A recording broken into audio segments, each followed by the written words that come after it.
Hello everyone, welcome back to my YouTube channel medical field guidance. So guys, ecology के 75 most important question की जो series है उसमें आपका ये थर्ड पार्ट वीडियो होगी। इसमें हम क्या डिस्कस करेंगे, इकोसिस्टम के क्वेश्चन डिस्कस करेंगे। पहले जो 2 पार्ट मैंने कराए हैं उसमें मैंने आपका ऑर्गेनिज्म एंड पॉपुलेशन के क्वेश्चन डिस्कस कराए थे। सो गाइस, ऐसा नहीं है कि आप इन्हीं क्वेश्चन पे स्टिक रहो, जैसे कि मैं हर वीडियो में आपको बोलती हूँ। पहले आप एनसीईआरटी पढ़ो अच्छे से एंड देन आफ्टर मेरे क्वेश्चन करो जो मैंने वीडियो में प्रोवाइड किए हैं आप लोगों को। और पहले मेरे आंसर करने से पहले क्वेश्चन को अपने माइंड में हिट करो ताकि उसका आंसर आप मेरे से पहले कर सको। ठीक है, चाहो तो आप वीडियो को पॉज भी कर सकते हो सोचने के लिए, अगर आपको कुछ डाउट आ रहा है तो, एंड देन आफ्टर आप आंसर देखिए। ओके, सो इसको करने से आपको पता चलेगा कि आप एनसीईआरटी को कितने फोकस के साथ पढ़ रहे हो। दूसरा इंपॉर्टेंट पॉइंट मैं आपको बताऊंगी कि आपको ये नहीं करना कि जो मैं क्वेश्चन प्रोवाइड करी हूँ बस इन्हीं से हो जाएगा। ऐसा नहीं है, आपको इन क्वेश्चंस का टॉपिक देखना है कि ये जो क्वेश्चन है मैक्सिमम क्वेश्चन किस टॉपिक से बन रहे हैं। जैसे अगर आपने देखा होगा ऑर्गेनिज्म एंड पॉपुलेशन के जो मैक्सिमम क्वेश्चन थे वो इंटरेक्शन से बने थे। ठीक है, कुछ इंपॉर्टेंट फिनोमेना थे जैसे कि रिसोर्स पार्शनिंग हो गया, कॉम्पिटिटिव एक्सक्लूजन हो गया, ये सारे फिनोमेनाज आपको पता होने चाहिए। ठीक है, सो मैक्सिमम टू मैक्सिमम यहीं से क्वेश्चन बनते हैं और आपको इन्हीं पे ज़्यादा फोकस करने की ज़रूरत है। एक बार अच्छे से पूरा चैप्टर रीड आउट करो।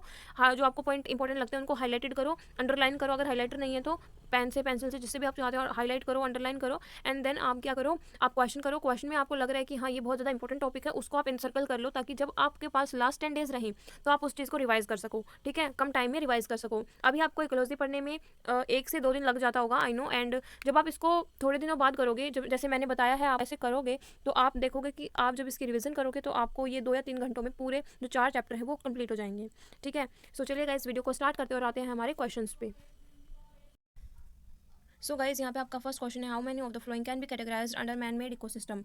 यहाँ पे जो आपको ये एग्जाम्पल गिवन है इनमें से मैन मेड इकोसिस्टम कौन कौन से हैं। सो क्रॉपलैंड एंड एक्वेरियम ये दोनों हैं, आप सबको पता होगा इतना तो। एंड यहाँ पे मैं आपको एक और बात बताती हूँ, जो पॉन्ड होता है इसको हम, ये आपका नेचुरल भी हो सकता है, मैन मेड भी हो सकता है। सो पॉन्ड को अभी हम यहाँ कंसिडर नहीं करेंगे, इसका आंसर ये सिर्फ 2 हो जाएगा, मतलब सिर्फ यहाँ पे 2 ऐसे इकोसिस्टम्स हैं जो कि मैन मेड है। नेक्स्ट क्वेश्चन पे बात करते हैं। हमारा नेक्स्ट क्वेश्चन क्या है, different species of plant occupy various level in the forest ecosystem. इस डिस्ट्रीब्यूशन को क्या बोलते हैं। क्वेश्चन क्या कह रहा है कि फॉरेस्ट इकोसिस्टम में जो डिफरेंट प्लांट स्पीसीज होती हैं वो वेरियस लेवल ऑक्यूपाई कर लेती हैं, उस डिस्ट्रीब्यूशन को हम बोलते हैं स्ट्रैटिफिकेशन, या फिर बोल दो वर्टिकल स्ट्रैटिफिकेशन। सो इस क्वेश्चन से आपको क्या पता चल रहा है कि ऐसी जो छोटी छोटी टर्म्स हैं वो भी आपकी क्वेश्चन के रूप में फ्रेम हो सकती हैं। अब यहाँ पे ऑप्शन आपको कुछ भी दे सकता है, वो स्ट्रैटिफिकेशन की बजाय जो 3 जो गलत ऑप्शन है उसमें तो कुछ भी हो सकता है जो कि पूरे बायो में ही वर्ड ना हो। सो आपको ये चीज़ें ध्यान रखनी है, आपको अपना करेक्ट आंसर पहले से ही पता होना चाहिए। ऑप्शन देख के नहीं लगाना, ऑप्शन देख के आपको तब लगाना है जब आपको आइडिया ना हो। ठीक है, और याद रखना कि नेगेटिव मार्किंग है तो आप तुक्का नहीं लगा सकते। नेक्स्ट क्वेश्चन है, that is basic requirement of any ecosystem to function and sustain. किसी भी इकोसिस्टम की बेसिक रिक्वायरमेंट क्या होती है उसको अपने आप को फंक्शनल और सस्टेन रखने के लिए। सो ये होता है आपका कॉन्स्टेंट सोलर इनपुट। ठीक है, कांस्टेंट सोलर इनपुट एक ऐसी रिक्वायरमेंट है, ऐसी बेसिक रिक्वायरमेंट है जो कि हर एक इकोसिस्टम को चाहिए होती है, उसके हर एक जो फंक्शन है उसको परफॉर्म करने के लिए और अपने आप को सस्टेन रखने के लिए। नेक्स्ट क्वेश्चन पे बात करते हैं। हमारा नेक्स्ट क्वेश्चन क्या है, प्रोडक्शन एंड प्रोडक्टिविटी की हमें यूनिट बतानी है। ठीक है, कैन बी रिप्रेजेंटेड बाय, हमें इनकी यूनिट बतानी है। तो अगर एक्स क्या है, हमारा प्रोडक्शन है, तो इसकी जो यूनिट होती है वो होता है आपका ग्राम पर मीटर स्क्वायर।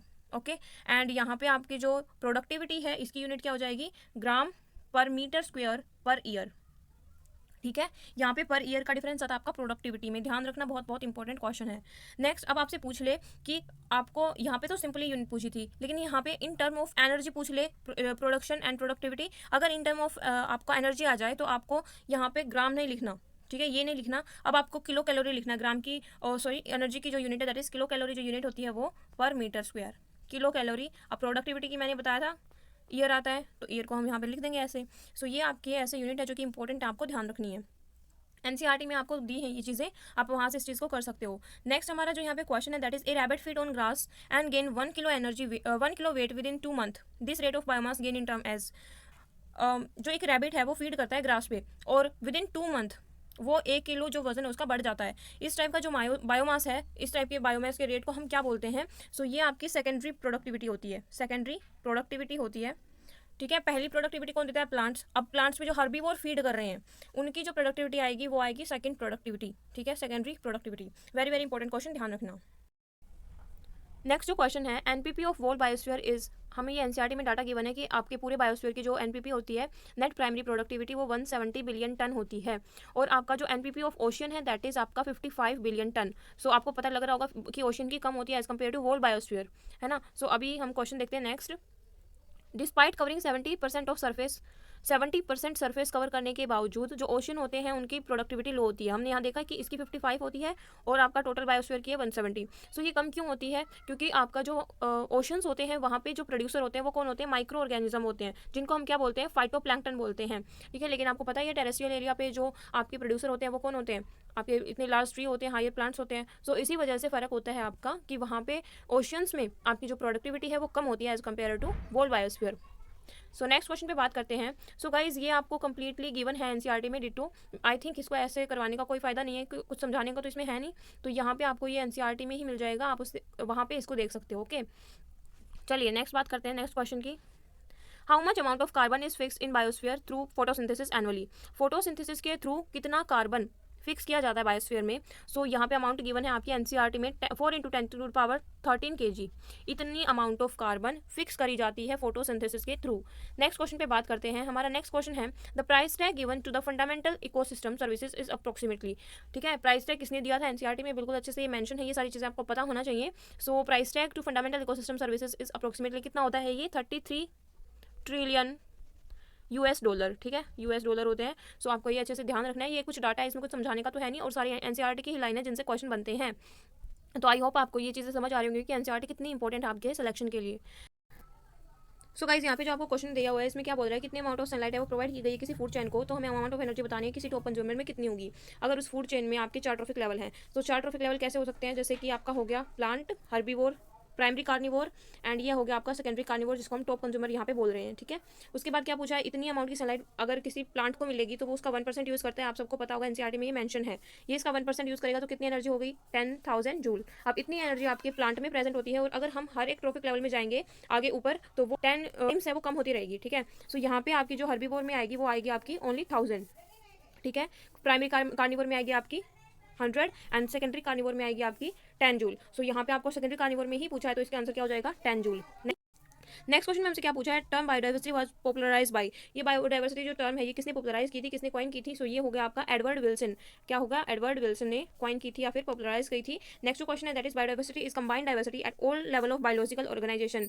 ये आपके जो हमें लेवल है वो बताने हैं, ठीक है। सो यहाँ पे बायोडाइवर्सिटी क्वेश्चन में क्या बोल रहा है कि जो बायोडाइवर्सिटी है वो कंबाइंड डाइवर्सिटी है बायोलॉजिकल ऑर्गेनाइजेशन लेवल पर। तो वे बायोलॉजिकल ऑर्गेनाइजेशन लेवल कौन कौन से हैं? सो यहाँ पे 3 बायोलॉजिकल लेवल हैं आपके। एक होगा आपका genetic diversity, species diversity and ecological diversity. Very very important question, आपको ये ध्यान रखना है। नेक्स्ट क्वेश्चन पे बात करते हैं। हमारा नेक्स्ट क्वेश्चन क्या है?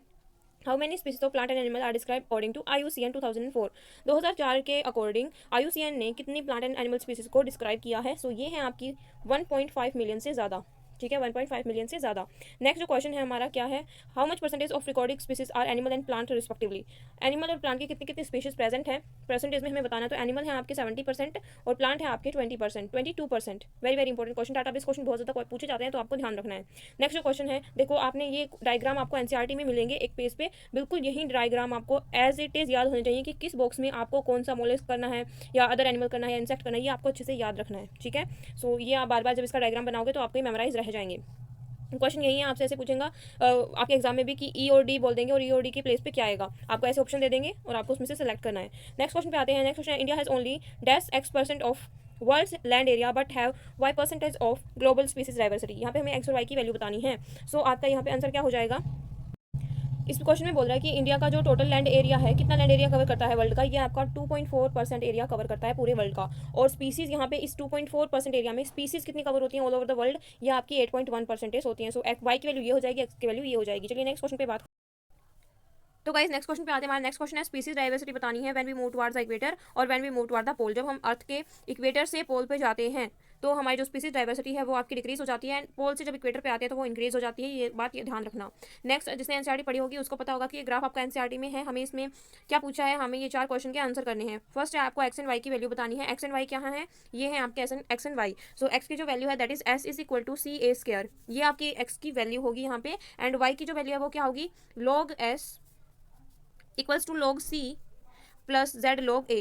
ठीक है, ये आपको एनसीईआरटी में मिल जाएंगे। मैं मैशअप करके लिख रही हूँ तो आई नो कि आपको समझ नहीं आ रहा होगा, लेकिन एनसीईआरटी में डिटो यही लाइन्स जो मैं बता रही हूँ आपको वो हैं। जब मैं आपको ये चीज़ें बता रही हूँ तो आप प्लीज़ एनसीईआरटी भी थोड़ा कोरिलेटली ध्यान से देखिए कि मैं एक्चुअली किस पॉइंट के ऊपर बात आपको करवाना चाहती हूँ। ठीक है, सो ये आपको एक्जैक्ट एनसीईआरटी में ही गिवन है, इसके बारे में फुल इन्फॉर्मेशन आपको बता रखी है कि हम इस चीज़ को क्या बोलते हैं, इसकी वैल्यू क्या होती है, इस चीज़ को क्या बोलते हैं, इसकी वैल्यू क्या होती है। ठीक है, चलिए नेक्स्ट क्वेश्चन पे आते हैं। The relation between species richness and area can not be denoted as generally. सो यहाँ पे क्या बोल रखा है, हमें रिलेशन बताना है स्पीसीज के और आपके एरिया के बीच में। सो ये जो रिलेशन है दैट इज रेक्टेंगुलर हाइपरबोला। क्या होता है, रेक्टेंगुलर हाइपरबोला होता है। वेरी वेरी इंपॉर्टेंट, ठीक है, ध्यान रखना है इस पॉइंट को। नेक्स्ट जो है हमारा वैल्यू ऑफ जेड बताना है हमें, lies in the range of, ठीक है, किस रेंज में लाई करती है आपकी जेड की वैल्यू। सो जेड आपका लाई करता है 0.1 से 0.2 तक। Very very important. सो ये आपको सारी डिटेल्स जो एनसीईआरटी में मिलेंगी, तो वही है कि आपको ग्राफ भी अच्छे से देखना है, ऐसे वैल्यू बेस्ड क्वेश्चन भी पूछे जा सकते हैं। जो नेक्स्ट क्वेश्चन है हमारा that is on A log scale the relation between species richness and area. Log scale पे जो आपका स्पीसीज रिचनेस एंड एरिया का रिलेशन है, यानी कि ये देखो ये जो रिलेशन ये क्या है आपका स्ट्रेट लाइन, और ये आपका क्या था, ये जो हमसे पूछा था इस क्वेश्चन में, सेकंड क्वेश्चन में, ये आपका है रेक्टेंगुलर हाइपरबोला। सो ये आपको ध्यान रखना है। सो गाइज इस वीडियो में इतना ही। नेक्स्ट जो वीडियो आएगी पार्ट 4, उसमें आपकी जो इकोलॉजी है वो कंप्लीट हो जाएगी। मैं रात को उसको अपलोड कर दूंगी एंड पार्ट 1 एंड 2 के जो लिंक है वो मैं डिस्क्रिप्शन बॉक्स में डाल दूंगी। अगर किसी ने नहीं देखे हैं तो आप जाके प्लीज़ उसको भी चेकआउट करिए। एंड गाइज एक और बात कि आप मुझे टेलीग्राम चैनल पे भी ज्वाइन कर सकते हैं। मेरा टेलीग्राम चैनल लिंक मैं डिस्क्रिप्शन बॉक्स में डाल दूंगी। वहाँ पर मैं मोस्टली पीडीएफ्स प्रोवाइड करती हूँ जो भी आपकी यूज़फुल होती हैं आपकी स्टडी प्रिपरेशन के लिए। सो यहाँ पे जो भी वीडियो में मैं आपको प्रोवाइड करती हूँ क्वेश्चंस, वो भी मैं आपको पीडीएफ के थ्रू आपको टेलीग्राम पे प्रोवाइड कर दूंगी। सो आप मेक श्योर कि मुझे टेलीग्राम पे भी ज्वाइन कर लें, ताकि आप जो अभी मैं ये क्वेश्चन करवा रही हूँ इनकी प्रैक्टिस कर सकूँ। ठीक है, so thank you guys for watching this video. And जिसने मेरा चैनल अब तक सब्सक्राइब नहीं किया तो प्लीज़ चैनल को सब्सक्राइब करके बेल आइकन प्रेस कर लीजिए, ताकि जब भी मैं वीडियो अपलोड करूँ आप तक नोटिफिकेशन मिल जाए। Thank you for watching.